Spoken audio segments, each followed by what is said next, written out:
Hey friends, Betty Smoot Madison here, 31 Days to Wise, and we are on day 25. And day 25 message is self-control. Proverbs 25:28 says, like a city whose walls are broken down is a man who lacks self-control. That's the NIV version. And the KJV says, he that hath no rule over his own spirit is like a city that is broken down and without walls. A person that has no rule essentially means that they have no restraint, they have no control, no self control, and they are compared to a ruined city. A ruined city. And to have no rule over your own spirit means that you're just like blowing with the wind. Like whatever direction the wind is blowing, that's where you're going, whether it's up, down, side to side. Like wherever the wind is blowing, that's the direction that you're going in. You have no self-control that grounds you in place despite of what the elements are around you. Self-control is linked to your character.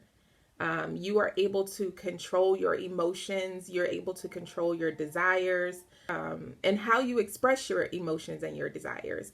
You're not moved and swayed by what's going on around you. People cannot trigger you. So people cannot trigger you. You hear it a lot these days where people talk about trigger warning. No, you're not easily triggered by people. You're not easily triggered by things. People, outside forces cannot control you. When you have self-control, external forces cannot control you. Yes, people may upset you, people may bother you, people may annoy you, or situations or things, not just people, but situations may bother you. But at the end of the day, self-control grounds you. So you don't just react and respond based on the situation. You assess, you study the situation, and you respond in the proper way at the proper time. All right. So that's self-control. And to be compared to a city whose walls are broken down, or a city that is ruined, means that that city has been exposed, that city has been attacked, that city has been destroyed. If the walls are down, back in the day, people built walls around their city to keep, to be protected. It was a form of security. It was to be protected from outside forces. And so it's not to say that you walk around with a whole bunch with the wall up. That's not what it's saying. The wall, in today's sense, is self-control. Self-control is that wall. So you cannot be easily attacked. You are not easily exposed to the elements. The wall can very much be spiritual. If that wall is not there, if that spiritual wall is not there, if the self-control is not there, that means there's no guidance. There's nothing guiding them. There's nothing leading them. They're just out here doing whatever. Doing whatever. Anything goes, which will ultimately lead to ruin and will ultimately lead to destruction. So that's what the Bible is talking about here. So self-control can be applied to so many different things in life. Like every area of your life, there's a way to practice self-control in those areas. What we eat. Verse 16, Proverbs 25:16 says, if you find honey, eat just enough. Too much of it and you will vomit. Too much of it and you will vomit. You will be sick and have bad health if you eat too much of a good thing, right? If you eat too much of, and God is for sure, y'all pray for me, because God is for sure talking to me in this area. I love my sweets. I love food in general. I always say I call myself a self-proclaimed foodie because I love to eat. Right? And so this is an area that I got to work on. But it's Proverbs talks quite a bit about gluttony, which is habitual greed, right? And it could be, greed in things, it could be greed in food, it could be greed in money. And at a certain point, those things are, it's good to have access to those things. It's good to have access to money. It's good to have access to material things. It's good to have access to good food. Who doesn't want that? But at a certain point, it becomes greed or too much, right? And that's what gluttony is, and particularly in eating, it requires you to really die to your flesh, because what your flesh sees, what your eyes see, your natural eyes sees, we just want to consume it, right? If I see a nice steak or whatever, a nice meal in front of me, I want to consume it. Or ice cream, that's my weakness. Ice cream, sweets. If I see them, I'm like, oh yes, I want that. I gotta have that right now, right? But self-control is to say, you know what? My body does not need that. I'm not swayed by it. I can see it and not be impacted and not be and not desire it. I can see it and not desire it. It can be right in front of me and I'm like, oh, I'm good. Thank you though. I don't need that. I do not need that. Oof. Lord, I'd be glad when I can testify in this area. But yes, you're not ruled by your flesh. Your flesh will just want to consume everything that it sees. It's shiny, it's pretty, it looks good. You want it. But self-control is that spiritual wall. Self-control is that wall that comes up and says, I actually do not need that. So I am going to protect my body from these elements. I'm going to protect my body from these external elements because I don't need it and it's not good for me. And it will result in me being sick or overweight, right? So that's self-control. You can also have self-control in your words and your speech. We've talked a lot about words that come out of our mouth through this series, through this 31 Days to Wise. And Proverbs talks a lot about your words. So self-control means that you are not loose with the lips, right? You don't just all over the place. You really, you don't allow just anything to come out of your mouth because you know the power of your words. So you have control over them. All right. In situations where there's gossip is just everywhere, right?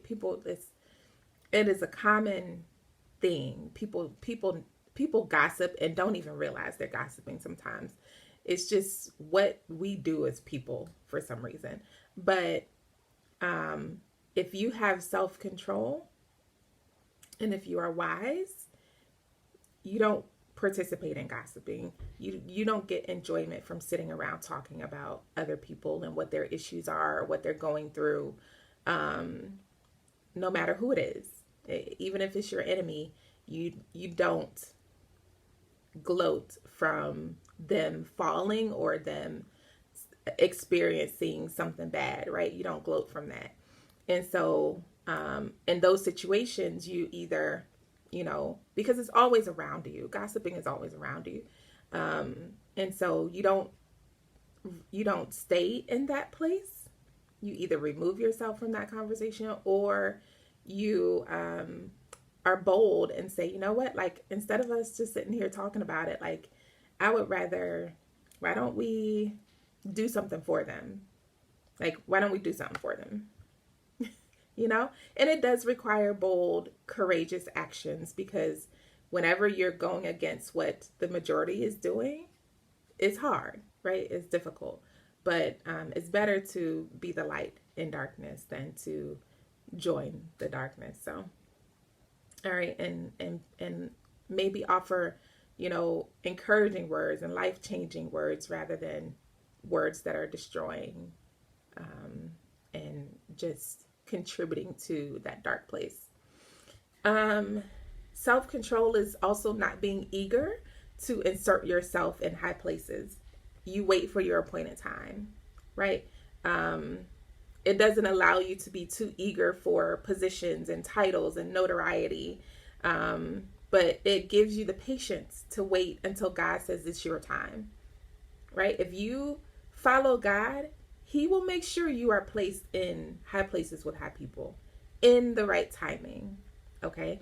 And so you're not moved or motivated by what you see. And I think this is one of the downfalls with social media today, is that we see so much of what's going on in everyone else's lives that we are sometimes negatively impacted in a way that we just want to go out and do. We just want to go out and beat them. We just want to go out and be seen as if we're doing something. It changes our motives, right? To watch social media and all of the different, you've got hundreds of people. Some people have thousands of people that they're connected to on social media. And when you see all of those thousands of people doing all of these different things, you are mentally and emotionally driven by that. Sometimes positively, sometimes negatively, but you're driven by it. Your motives are based on what you've seen. And so if you move based on all of that, you could be misaligned. You could get out of alignment with God. And so you want to wait until God says it's your time, and be okay and be comfortable with that. Even if you've got to sit 5 years and watch everybody else do these things, you've got to wait until your God appointed time. And best believe when it's your God appointed time,